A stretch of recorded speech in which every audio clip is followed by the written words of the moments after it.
argameera. Atileetiin addunyaa irratti gurra guddaa qabu dhalataa Somaaliyaa ta'ee fi lammii Biriitish Mohammad Farah waa'ee isaa kan namoonni kanaan dura hin beekne dubbate. Kanaaf kanneen biroo qabannee dhiyaannee irraa hiikaa fi tasaasanii fanneessaa nu waliin tura. Atileetiin fiigicha dheeraan beekamu Mohammad Farah tibba kana jireenya keessa darbee fi kanaan dura icciitii isaa namni dhaga'e hin beekne dubbatee jira. Atileetiin dhalataa Somaaliyaa lammummaan ammoo Biriitish ta'e kun rakkoo hamtuu keessa jiru keessaa kan isa baraare fiigicha akka ta'es dubbateera. Hirphaa Gammachuu dabalata qaba. Mo Faraan lammii Biriitish fiigicha fageenya dheeraatiin addunyaa irratti seenaa galmeessisedha. Meedaaliyaa warqee addunyaa 14 Olompikii irratti 6 ammoo atileetii addunyaa irratti argachuudhaan yoomiyyuu nama milkaa'aadhaa jedhama. Atileetiin addunyaa irratti gurra guddaa qabu kun seenaa namni kanaan dura waa'ee isaa hin beekne dhokfatee jiraataa ture tibba kana ifa godheera. Akkamitti yeroo umuriinsaa waggaa 9 jiru akka gara biyya United Kingdomitti geeffamee fi bu'aa bayii keessa darbe namni ajaa'ibaa jechaa jiru gadi baaseera. Inni kan namni beeku akka hin taane dubbachuun eegalama. Namoonni baay'een akka ani Mo Farah ta'etti na beeku.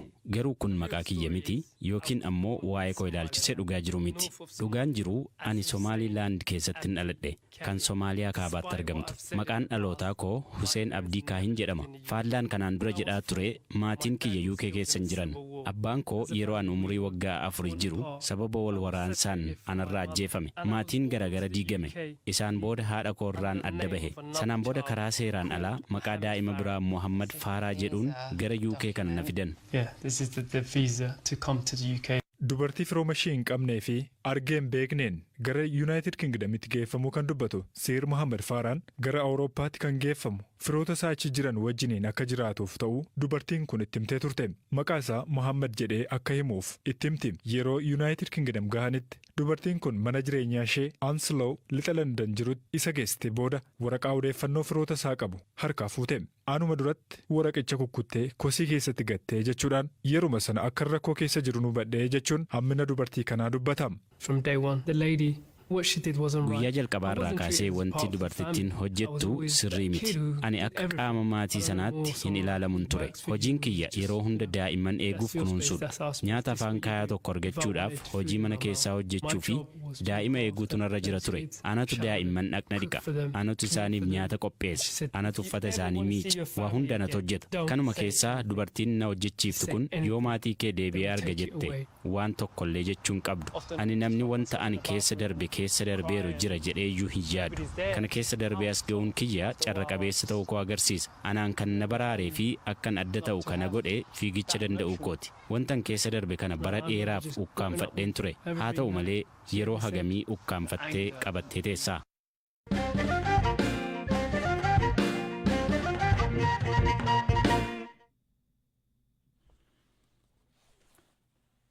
Uummanni naannoo Amaaraa godina addaa saba Oromoo haleellaan bifa haaraatiin irratti banamuu himachaa jiru. Humnoonni faannoo fi hidhattoonni naannoo Amaaraa haleellaa bifa haaraan Oromoota Walloo irratti bananiin lubbuun namoota nagaa darbuu fi hedduunis madaa'uu jiraattonni aanaa Jiillee Dhumuugaa BBC'tti himaniiru. Maatii olaanaa jiraataa aanaa Jiillee Dhumuugaa ganda Gooroo Dirree Baddanaa dubbiseera. Maal irraa argitanii kanaaf faannoo fi milishaa Amaaraa ta'uu wanni ittiin mirkaneeffattan maali? Huccuu fi mattaakaa isaanii eebbaa keessadha ijoolleen kakkootu taate akka sanitti qaamni qabatamu waan irra gahamee jira. Qaamni mootummaa raayyaan ittisa biyyaas haa ta'u yookaan immoo poolisii federaalaa qaamni federaalaa naannaa san dhufeera. Dhufee humna isaaniitii oli ta'eetu bakka isaanii sodaataniitu baqataniitu walakkaa bahan. Oromoonni Walloo maal keessa jirraa ittoomi isin wanni haallee keessa jirtan maal fakkaata haala kanaan haleellaan akkanaa irra deddeebiidhaan mudata waan ta'eef? Oromoo Walloo hin taane taati yoo rabbuun tigaa furmaata fidee kan jiru taate malee Oromoo Walloo hacuuccaa cimaa keessa galuuf deemu. Waan irra hojjetanii kennan san naannoo Amaaraadhaa kun dhossee humna addatu jira uummata Oromoo Walloo kee humna addaa kan hidhateetu jira malee qotee bulaan akkana hin godhuu kan juudhamu kan yaada irratti dhiyeessutti jiru. Jarriis kalee gallaba dhufee sheenee kottaa janiitu biyyatee nama tokko nama humna addaadhaa kan ta'e keessaa dhabanii keessaa baanu. Haasuma dhugaadhaa qabatanii shima dhugaa jirtu kana qarbutti jiran isaan amma naan duraas makkanaa kana humna addaati waan addatu uummata lolutti jira malee Amaara lolutti jira malee qotee bulaadhaa miti kan jaa turanii sunis makalaatayaanis amma naan dura bara 2 moo 3 duratti sheenee ture kan dhugama qabatee etuma keessaa beekte uummata Oromoo qotee bulaa malee waan takkumna adda addaa keessaa dhabe. Meeshaan ittiin lolli kun deemaa jiru yookaan immoo qaamni si waraanu kun meeshaan inni hidhate meeshaa akkamiiti? Isinoo meeshaa akkamii qabdu? Kilaasuma wanni nuyi qabnu isaan beektee diishkaa matarayyaas qotee bulaatiin lolaa turan keessaa lolli kaleessaa kun bara waan nama ajaa'ibu waan qotee bulaa qotee irraa hiikee isaanis deemuun diishkaadhaan nama lolu jechuun. Jiraata naannichaa kan biraa ganda halaalaa kubii biyyaa BBC'n dubbises haleellaan karoorfamee fi itti yaadamee walloo kamisee irratti gaggeeffamu waan si'a takkaa lama mudatu osoo hin taane kan itti fufee gaggeeffamu akka ta'e dubbata. Isaan buqqisuuf akka irratti duulamaa jiru himuun ulaa kamiiniyyuu uummanni socho'uu dhorkamee marfamee jiraachaa akka jiru dubbatu. Hangaan aanaa jiillee dhummuugaa BBC'n dubbise tokko rakkoon jiraachuu himanii nagaan akka bu'uuf carraaqaa akka jiran dubbatu. Rakkoon kanatuun jalqabe abaluun jalqabe hin jedhamne malee loon maasaa seenee waan akkanaati jaameeti kan yaadamu gamanarraa gamalachuu namni dhumee jira qabeenyi barbadaa'es hin jira. Nageenyi bu'ee jennee boqonnee turre amma namoonni baay'eenis karaa isaa rachuun dhumanii jiranii gama kanaa silaa gara 17 bira ga'eera amma namni du'e madoonis akkasuma baay'eedha. Bireenii nama diishkaan illee sagaleen dhaga'ama lola rakkisaadha kan ture. Jedduu kana lamaanitti uummanni garuu miidhamaati kan jiru keessattuu karaa Oromootiin kan jidduutti deemee dhumaa jiru ilmaan qonnaan bulaati. Qonnaan bulaan lamaan ganama kanallee bilbilaan walitti haasa'aa turan inni dhume nuuf hin ka'u. Isinis nurraa wal qabaa nuyi isinirraa of qabnaa humna keenya oli ta'a namni humni dhufutti jiru. Amma rakkoo guddaan jiru gamana warra walitti naqu jira warra miidiyaan sooshaal miidiyaadhaan maalloon gubate daayii gubate akkana maalloo goone waan akkasiiti kan uummata keenya jeeqaa jiru. Halkanii guyyaa walitti dubbanneeti kan hojjechaa jiru isaanis gama isaaniitiin nageenya waaraa carraaqati kan jiranii marii yeroo adda addaas walitti dhufnee godhaa turre. Federaalaa xiqqoodha kanas jiru poolisiin federaalaati isaan sun immoo danda'anii qaama lamaan kana gargar dhaabuuf humna hin arganne kaleessa seenanii yaalanii turanii garuu danda'anii gamanaa deebisuu hin dandeenye amma achiin nuuhu rakkoon kan irra gahe isaanirraas rakkoon gaheera kan jedhu odeeffannoon qabnu geggeessan carraaqirra jira gamalachuu rabbis nu haa gargaaru carraaqitti jirra har'a nagaan oollee boruus gaa rabbis nagaan nu haa oolchu amma garuu humni federaalaa seenaa jira. Bulchaa godina Shawaa Kaabaa kan ta'an obbo Taaddasaa Gabratsaadiq gama isaaniitiin naannolee jedhamanitti dhuguma walitti bu'iinsi jiraachuu amananii rakkinicha akka hin babal'anneef humni dabalataa garasitti ergamu miidiyaa Al-Ayin jedhamutti himaniiru.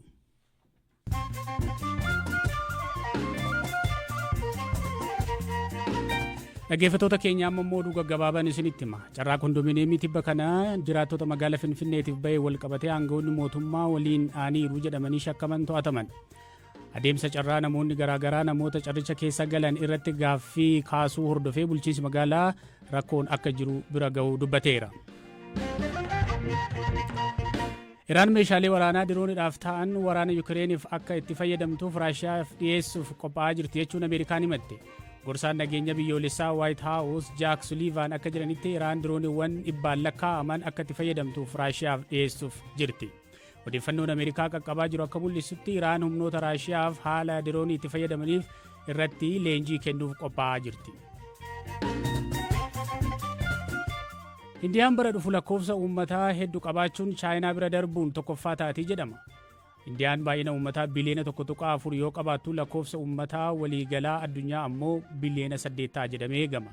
Lakkoofsi uummataa akkaataa bara 1950moota keessa tureen dabalaa akka hin jirre kan ibse dhaabbanni mootummoota gamtoomanii akkaataa guddina lakkoofsa uummataa akka kanaan duraa saffisaa miti jedheera.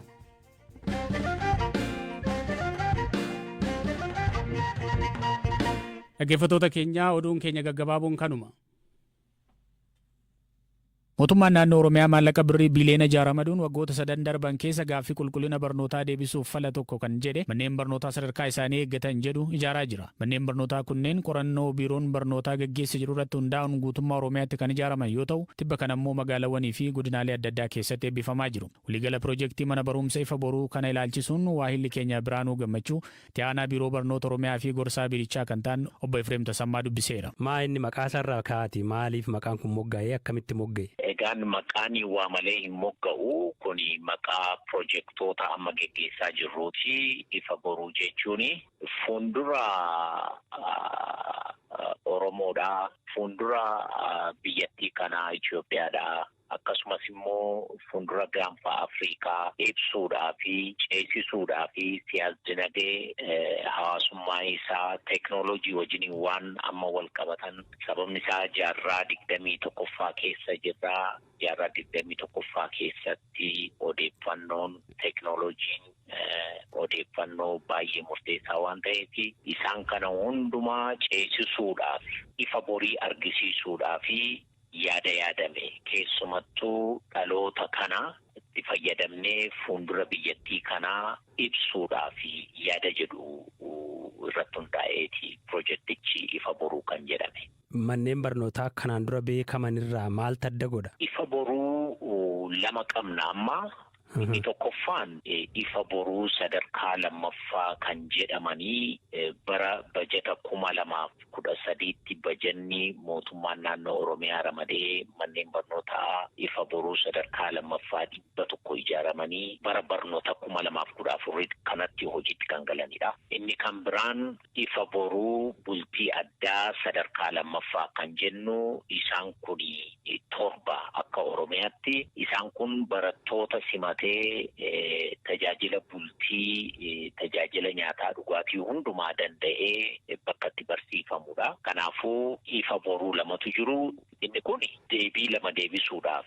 Inni tokkoffaan istaandardii manneen barnootaa biyyattiin lafa kaawwattee qabdu akka guututti isa kanaaf gara fuulduraatti beenchmaarkii ta'ee ka'umsa ta'ee akka tajaajiluu fi kan yaadamedha. Lammaffaan barattoonni kan kutaa 8tti sadarkaa 1ffaatti barnoota kutanii deebi'aniif tarii mana barumsa sadarkaa lammaffaa fagoo jiru dhaqanii barachuurraa rakkoon waan jiruuf jedhamee waan yaadee gaaffiiwwan kana lamaan deebisuu jedhameeti. Gara manneen barnoota ifa boruu bultii addaa sadarkaa lammaffaatti yoo dhufnu akkuma beekamu uummanni keenya gaaffii siyaas-dinagdee isaatii hin deebisa jedhee kan itti amanu barnoota. Barnoonni immoo qulqullinni isaa gadi bu'aa ta'ee argameera. Gaaffii qulqullinaa kana yoo manneen barnoota bultii addaa bareechinee ijaarree qaroowwan jajjaboo barattoota gaggaarii keessatti fudhannee sadarkaa isaanii mana barnootaa eeggate keessatti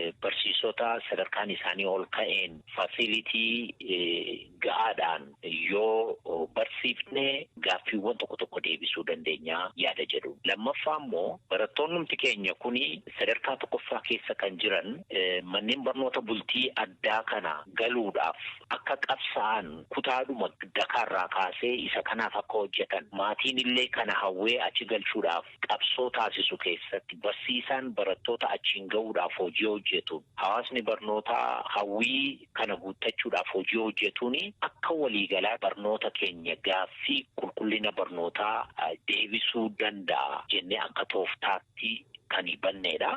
Maal of keessatti qabate kan addaa kummee? Waan isaan of keessaa qabani tokkoffaa manneen bultii kan barattoota shamarranii kan barattoota dhiiraa bakka adda addaatti mooraa tokko keessatti ijaaramaniiru. Akkuma kana immoo kutaan barnootaa dareen barnootaa giraawundi pilaas 2dha. Inni kunis haala bareedaa ta'een workshooppiiwwan kan saayinsii hundi jiru. Librariin akkasumas immoo dirreen kubbaa isteediyeemiin sadarkaa mana barumsaatiin ga'u. Swimming pooliin jira. Jiimiin geemiiwwan naannoo 5 ta'an aartiidhaan ispoortiidhaan dandeettiiwwan adda addaatiin bakka kana itti shaakalan amfiitiyaatiriin sadarkaa isaa eeggate jira. Biiroon barnoota Oromiyaa qaamuma deebii gaaffii qulqullina barnootaati kan jedhe barnoota sadarkaa gadi aanaatti fooyyessuuf pirojektii bu'uura boruu jedhamuttis fuulleffatee hojjechaa akka jiru himeera. Dhaggeeffattoota keenya sagantaa keenya irraa xumurree jirra. Sagantaa kana qopheessuun Biraanuu Gammachuu dhiyeessuun hiikaa fi tasaa ogeessa teeknikaa Deevis Masaaroo isin waliin turre burusaatti kana walitti deebina nagaa ta'a.